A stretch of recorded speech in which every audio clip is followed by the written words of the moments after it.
खूब शीघ्र आसिबो AI based car. Honda आणुछि एभली एक नुआ इलेक्ट्रिक कार। एहार डिजाइन इते सुंदर होईछि जे आपणक आखि लाखी होई रहि जिवो। होंडा कंपनी एभली भिन्न डिजाइन रो कार आनिबाको प्रस्तुत हेउछि, जहाको देखिबा परे लोकमाने एही कार न किनी रहि पारिबेनी, कारण होंडा एही कार रो कांसेप्ट मॉडल रो झलक रिवील करि सारिछि। होंडा एहार यूट्यूब चैनल रे कहिछि जे साधारणतः इलेक्ट्रिक कार गुड़िक बहुत मोटा एवं भारी होई थाए, किंतु आमे एभली कार आनिबाकु जाउछु जहा बहुत हालुका हेबो।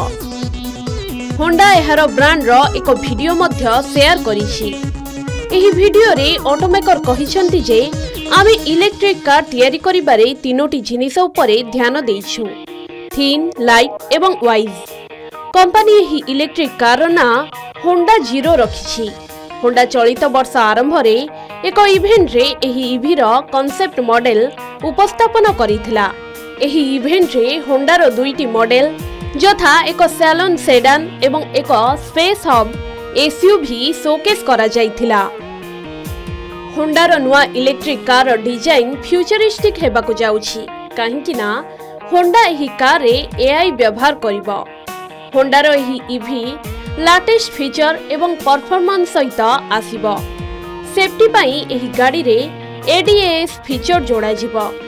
ड्राइव बेले एही कार भलो फील देबो।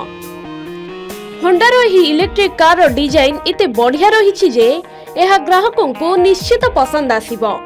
एही कार रो डिजाइन फ्रंट रो गोटे कर्व रे आरंभ होई बैक पर्यंत रहिबो।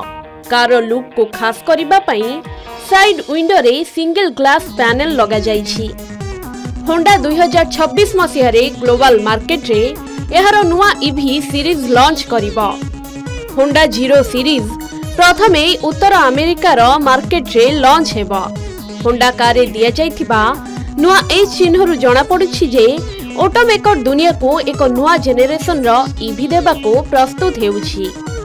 एही लेटेस्ट कार रे लोकमाने बसिबा पई भलो स्पेस रहिबो एवं गाड़ी चलाइबा पई बहुत टेक्नोलॉजी रहिबो।